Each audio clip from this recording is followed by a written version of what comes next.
I'm Yulia, the voice of the podcast Love to Heal, a journey of self-discovery, healing, and spiritual growth.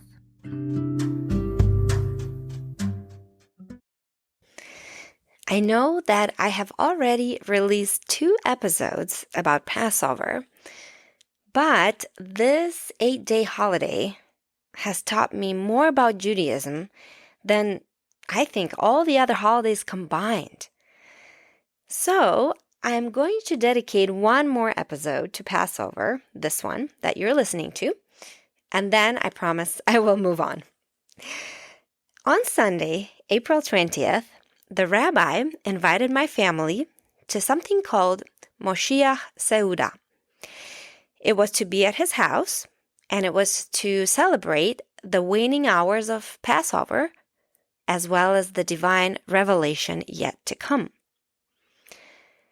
Moshiach Seudah is a tradition begun by the Baal Shem Tov. This was a Jewish mystic and healer in the 17th century. He's also regarded as the founder of Hasidic Judaism. And so this tradition is one for family and friends to get together to enjoy matzah, wine, refreshments, sing songs, discuss various topics. As our rebbetzin put it, it's a real Farbrengen. A Farbrengen, by the way, is a Yiddish word for joyous gathering. It's an informal but inspiring event where people come together to share uplifting discussions, Hasidic stories, and, like I said, sing songs. Following this tradition, the invitation also mentioned a Havdalah. Havdalah includes saying a special blessing over a cup of wine, and it signifies the separation of holy time from mundane time. Basically, it's a way to formally mark the end of a holiday and transition back into the regular rhythm of the week. So here we were again, my family, completely clueless as to what to expect from this gathering. It's the first time that we were invited to such an event. All that Miriam, the rebbetzin, told me was to dress as we would for Shabbat, and this time that we were to bring the kids along, because the event started at 7:30 and it wouldn't finish too late. In the previous episode, I talked about Passover, and that one ended really late, almost at 1 in the morning. So she advised us not to bring our kids along, but this time it was fine. And that's what we did. And so there was a prayer service for men at 7 p.m. Prior to this gathering. But my husband didn't feel ready just yet to join, maybe next year. So we all went as a family at 7:30 directly to the rabbi's house. You have to understand, this is all so new to us. We're like those new kids at a school, just learning the ropes and still a bit timid, sticking to water, who we know. In this case, we decided to stick together, stick to each other as a family, and go in all together. When we entered the house, for some reason, everyone was already sitting at the dinner table. Maybe the prayer services were finished earlier, perhaps, I don't know, but everybody was already there. So here we are entering the last ones. Everybody's looking at us. And Miriam had told me prior to this gathering that she expects between 20 and 30 people to come, but I'm pretty sure there were more, especially if you count the kids. Now, their dinner table is super long, but it didn't have any spots left. So some people were sitting on the couch nearby, and others were bringing in folding chairs to set up just along the walls of the dining room. Somehow, though, they were able to fit us in at the table. A woman that I knew from the synagogue, she called my name and told me to squeeze in my folding chair right at the corner of the table. And my husband somehow ended up at the other end of the table. and right next to the rabbi. So they squeezed us in, which was really nice. And everybody was sitting literally elbow to elbow, really close to each other. My husband, he was in the men's corner, so to speak, because it seemed like the table was a little bit divided. So he was by the rabbi and the rabbi's sons and some other men, and I was on the quote unquote women's end of the table with a bunch of women that I knew from the synagogue, or I had seen actually at the synagogue. There were some that I actually met for the first time that night. And then in the middle of the table, sort of everybody was mixed in. There were men and women all together. The next thing I know, I'm being handed a plate with gefilte fish and matzah and other salads. All the dishes are being passed around the table, and wine and grape juice are overflowing in everyone's cups around me. And mine too gets filled up by someone I just met. So everybody's super welcoming and sort of trying to get us caught up to what was going on. Since we're still celebrating Passover, technically, right? This is the last day of it. We have to drink 4 cups of wine again.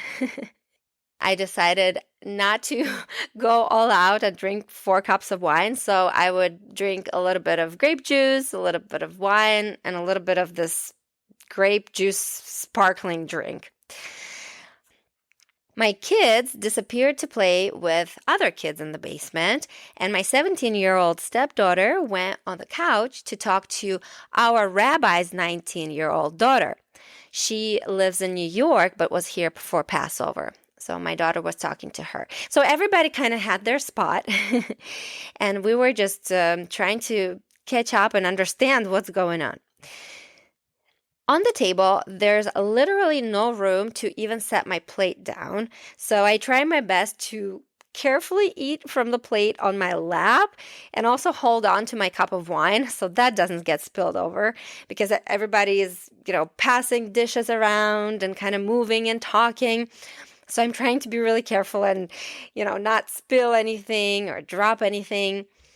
But once everyone settled in, everybody had their wine glasses filled and everybody had their food, then the rabbi started to tell us stories.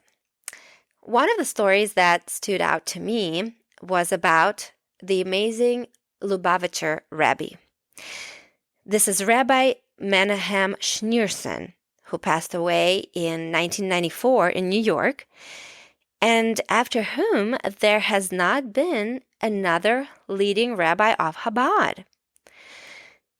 In our lifetime, this Rabbi Schneerson, was the most important rabbi for all Jews, for especially all Chabad Jews in all of the world.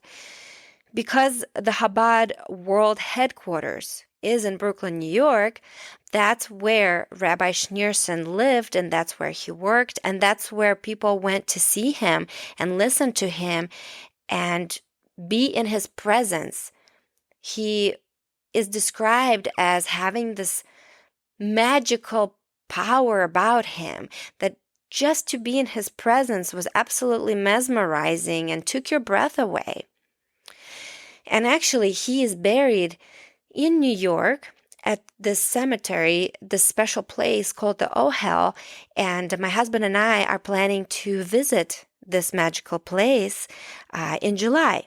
So I will definitely have an episode about this, but everybody says that if you go to his gravesite in New York, you are bound to be blessed, and any prayer that you have becomes so much more powerful when it's said at his gravesite.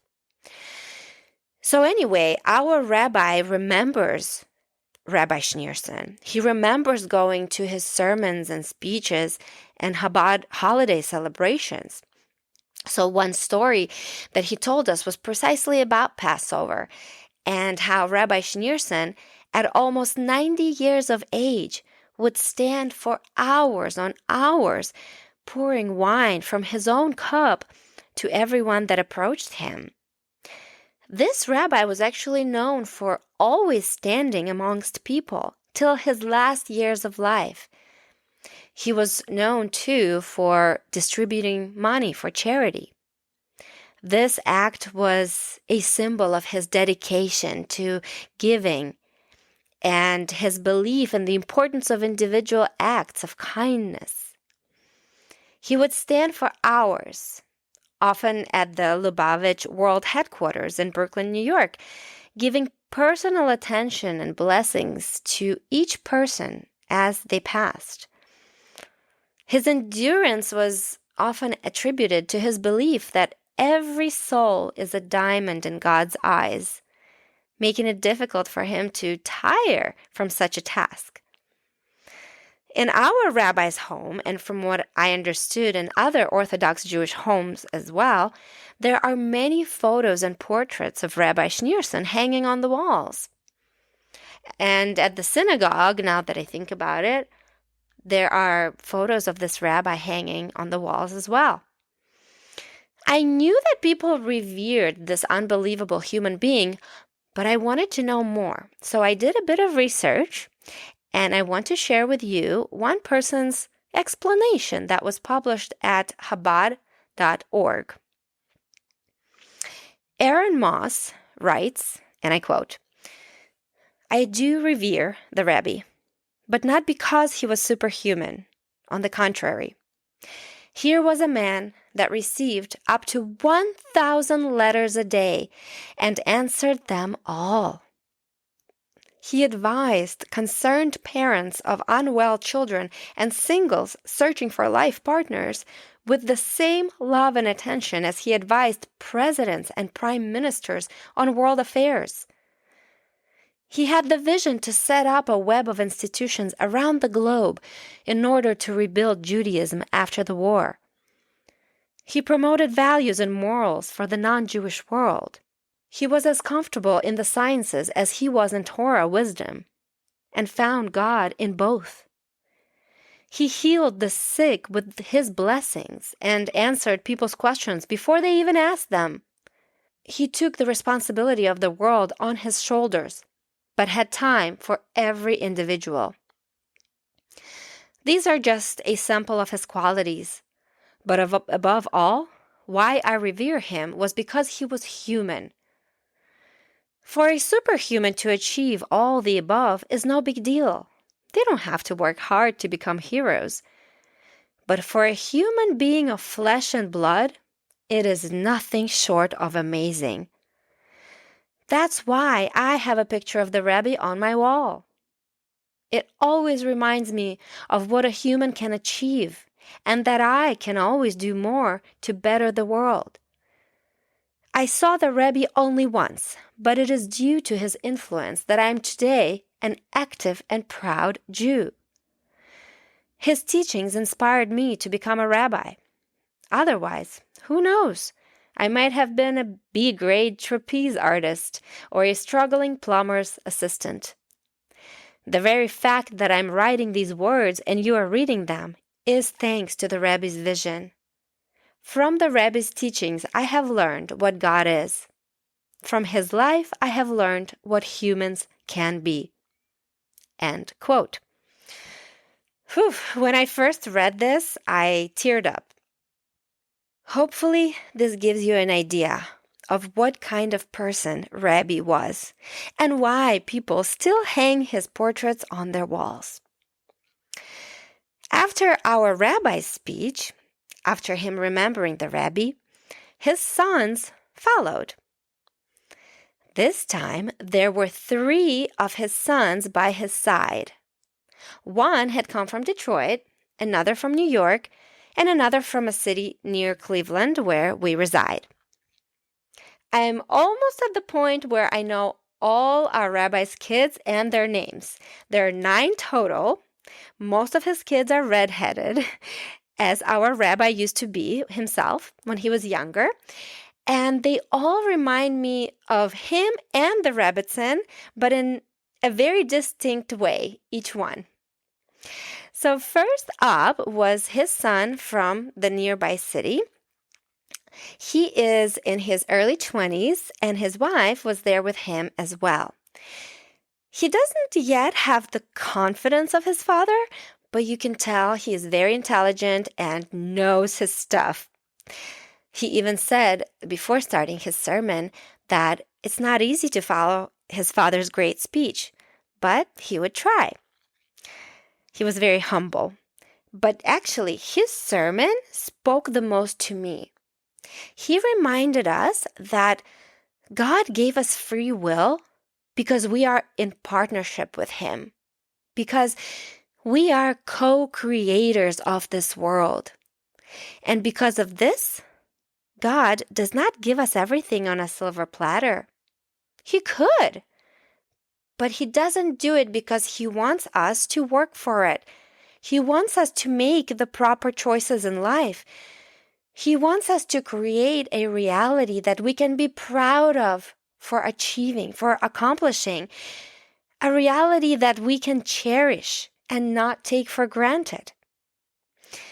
At this point, when he was discussing all this, the son, his mother, Miriam, our rebbetzin, chimed in and mentioned that it's hard to believe how the younger generation today differs so much from the prior generations in that the kids don't want to work. They have very little aspirations, while they feel entitled to the best of everything. When she said this, I told her I completely agree. My husband and I coincidentally had just watched the talk show Real Time with Bill Maher, who spoke exactly on this topic. A recent survey revealed that more than 50% of Gen Z want to be influencers, or in the words of Bill Maher, videoing themselves eating food. It's so true. I don't know what has happened to Generation Z, but a lot of them don't want to work. They want everything handed to them on a silver platter. And this is definitely not what Judaism teaches. And I hope that my kids are learning as they are maturing that we must work. We must work hard to achieve that which we really want. We have the power to create the world around us. But, of course, it takes practice, patience, and time. And also love, of course, and faith. The next son from Detroit spoke on a very different topic. He spoke about the Marranos, the Jews in Spain in the 14th and 15th century who outwardly converted to Catholicism to avoid persecution, but they secretly maintained their Jewish practices. From what I understand, his sermon served as a reminder to us that Passover is not one of the happier, jolly holidays. We should remember all the Jews that risked their lives to have a Seder in secret, a Passover Seder. The people that made their own matzah knowing that this would make them a suspect and put their lives in danger. And all this was done to preserve their cultural heritage and religious identity. We should remember these people and be thankful to them for continuing our traditions and heritage so that we can practice them safely today. The third son didn't present a sermon per se. He told us about an interesting book that he had read recently. And his story was very humorous and entertaining. He is, I would say, one of the more charismatic sons that I have met. And he started by sharing some funny moments about his studies in yeshiva. Yeshiva is a Jewish school, primarily for advanced study of religious texts. I would say the main yeshivas are in New York, and that's where he studies. And then he told us about this book that he ended up reading, which he didn't expect to be very good, but it turned out to be extremely fascinating and also inspirational. The book is called The Shohet, which translates from Hebrew as the slaughterer. Set in Ukraine and Crimea, This autobiography offers a detailed picture of life in late 19th and early 20th century Tsarist Russia. The author, Goldenstein, a traditional Jew, was orphaned as a young boy and had an extremely difficult life. Yet he tells his story with humor and confidence and skillfully recounts his observations of 19th century Eastern Europe, both Jewish and non-Jewish. The memoir is of much importance for Jewish scholars today and ordinary people also because there are not many primary sources that describe life in shtetl. A shtetl is a small Jewish town or village in Eastern Europe.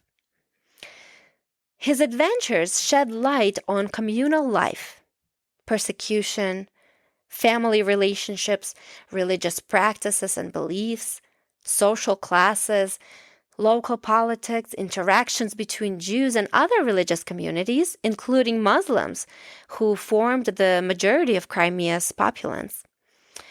He tells of epidemics, poverty, competition for resources, migration, war, modernity and secularization, and much, much more. It's a very long book, but from the words of our rabbi's son, it's very informative and also, like I said, very inspirational. In chronicling his own life, Goldenstein inadvertently tells a bigger story. The story of how a small oppressed people, among other minority groups, struggled for survival in the massive Russian Empire. And of course, I had to look this book up, and it's on my list of books I would like to read. But again, I think the point of this story of the rabbi's son was to remind us that the Jewish people, although always in minority, we find a way to survive, and we find a way to continue our traditions and continue being proud of who we are.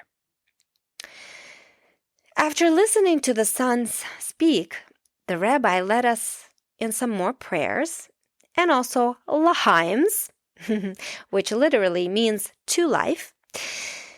And then it was time for evening prayer, which is done by men only. At this point, it was probably around 9 p.m., and I was thinking we should get going since we have kids that have to go to school the next day, and I figured my husband probably wouldn't want to stay for prayer because usually, like I said before, he doesn't feel ready yet because he doesn't know the prayers and he can't read Hebrew. And so I figured I'll go get him and we will leave at this point. But when I got up from my side of the table to go get him, I realized quickly that he had already left with all the other men to another room in the house to do the evening prayer. I didn't mind staying longer at all because the kids were playing and they got desserts, so they were happy. And I actually got to listen to our rebetzin's mother speak for a bit. As it turns out, her mother, who is now in her late 70s, I believe, she used to be an incredible speaker for Jewish women that would draw huge crowds. I saw a bunch of women sitting around her on the couch and asking her questions, so I also went and leaned in to hear her better because her voice is very soft and quiet now, but her wisdom is immensely powerful to this day. Someone asked her a question about changing a person's name to help in a health crisis. I had never heard of such a thing before, but I found out that in Judaism, changing a name when someone is severely ill is apparently a fairly common practice known as shinui shem.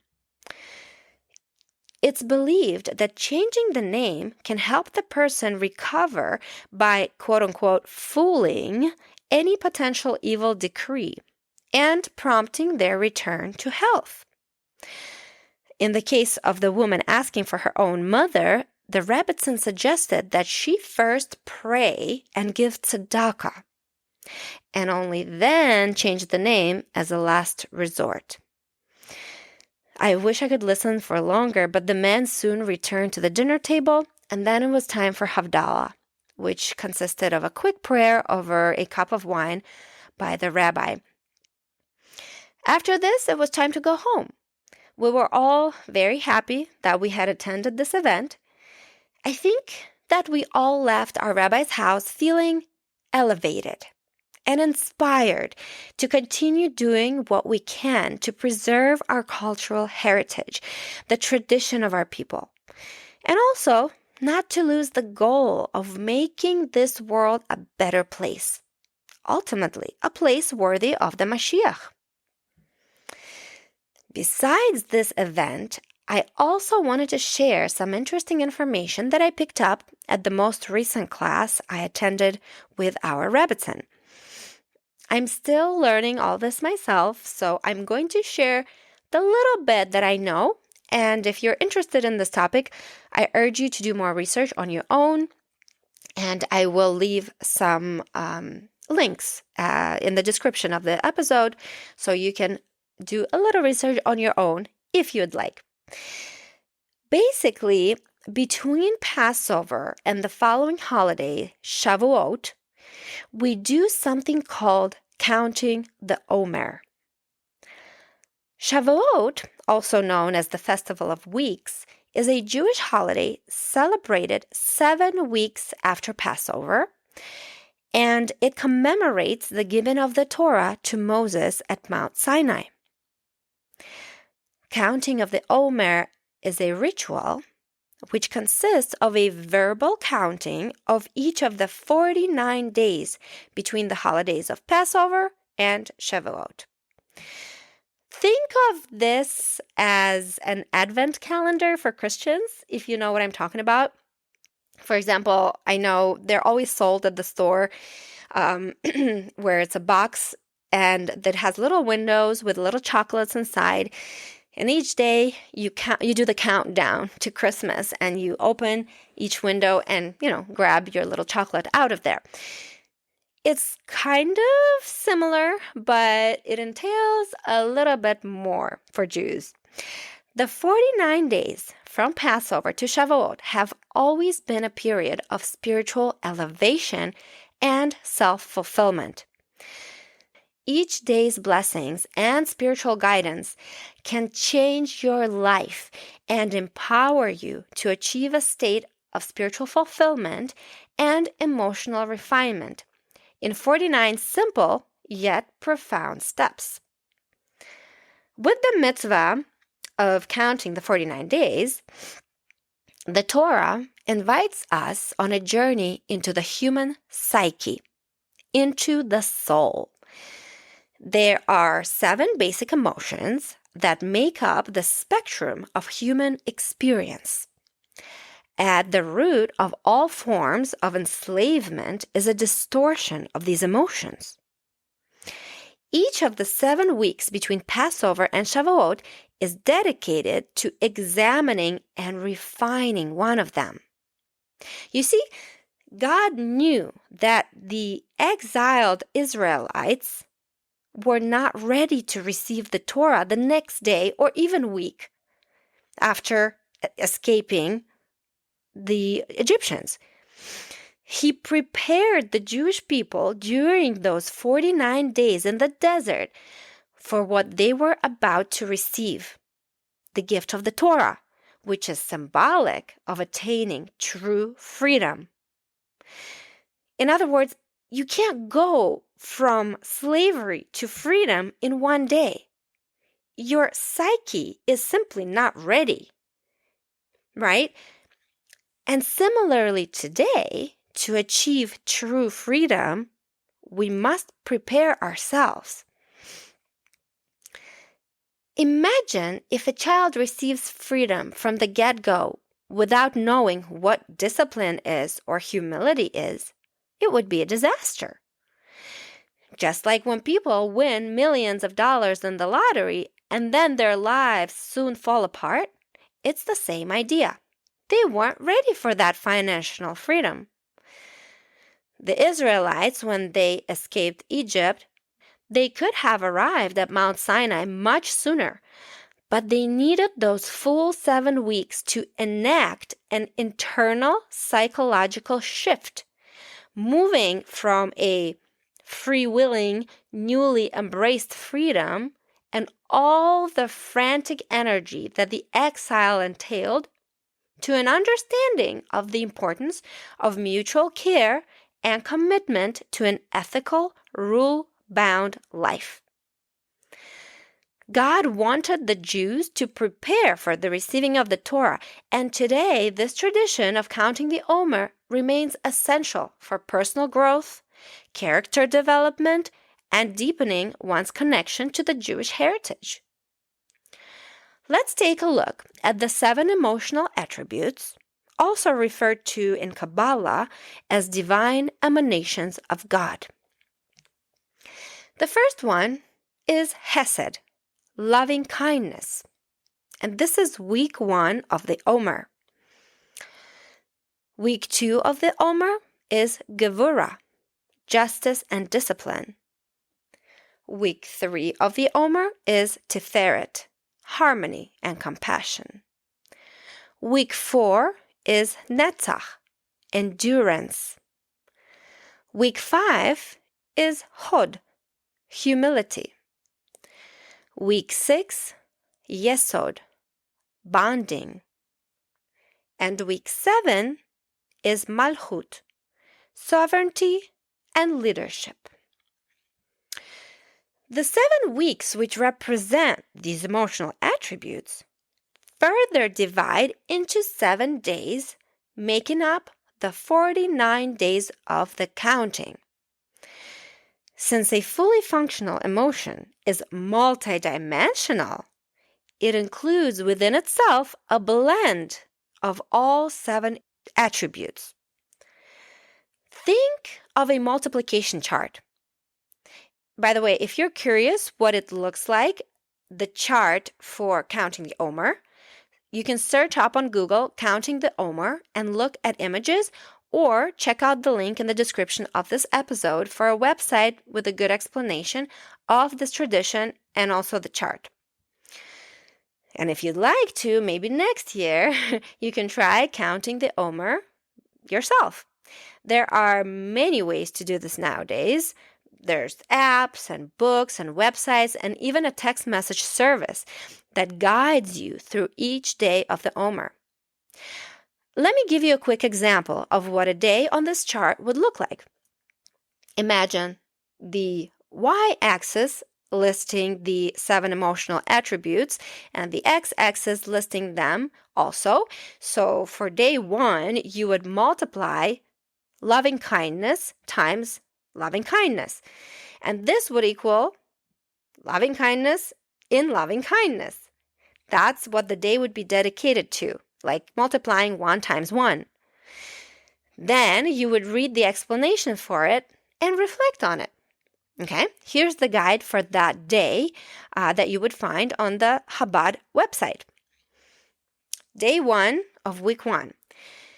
Examine the love aspect of love. The expression of love and its level of intensity. Everyone has the capacity to love in their hearts. The question is if and how we actualize and express it. Ask yourself, what is my capacity to love another person? Do I have problems with giving? Am I stingy or selfish? Is it difficult for me to let someone else into my life? Do I have room for someone else? Do I allow room for someone else? Am I afraid of my vulnerability, of opening up and getting hurt? How do I express love? Am I able to communicate my true feelings? Do I withhold expressing love out of fear of reaction? Or on the contrary, I often express too much too early. Do others misunderstand my intentions? Whom do I love? Do I only love those that I relate to and who relate to me? Do I have the capacity to love a stranger, to lend a helping hand to someone I don't know? Do I express love only when it's comfortable? Why do I have problems with love, and what can I do about it? Does my love include the other 6 aspects of hesed, or loving kindness, without which love will be distorted and unable to be truly realized? For day 5, I'll give you another example. You would consider humility in loving kindness. And you would do the same. Let's say you would go to the website or the app, and you would use the guide to reflect on the meaning of day 5. Upon conclusion of the 49 days, we arrive at the 50th day, the gift of Torah. After we have achieved all we can accomplish through our own initiative, traversing and refining every emotional corner of our psyche, we then receive a gift. In Hebrew, it's called matan, a gift from above. We receive that which we could not achieve with our own limited faculties. We receive the gift of true freedom, the ability to transcend our human limitations and touch the divine. Now, you see what I mean when I say I've learned a ton this Passover? And what has me addicted and wanting to go deeper and learn more is that there's so much opportunity at every step of the way for personal growth, for a new understanding of reality and this thing called life. To say that I was asleep most of my life is to say nothing at all. I'm just now waking up to the realization of why I'm here, to the understanding that I'm needed in this world. We are all needed. We all play a part in the development of our world. But at the same time, we have the responsibility as partners to God to help make this world what it should be, to have heaven on earth. We have free will to do this. It's just a matter of time before every person on this planet chooses God and chooses love over anything and everything else. Thank you for tuning in. Please share this important information with those you think are ready to hear it. And since today is April 27th, the 15th day of counting the Omer, I will share with you the guidance for this day, which is loving kindness within beauty. Examine the love aspect of compassion. Ask yourself, is my compassion tender and loving, or does it come across as pity? Is my sympathy condescending and patronizing? Even if my intention is otherwise, do others perceive it as such? Does my compassion overflow with love and warmth? Is it expressed with enthusiasm, or is it static and lifeless? Exercise for the day. When helping someone, extend yourself in the fullest way. Offer a smile or a loving gesture.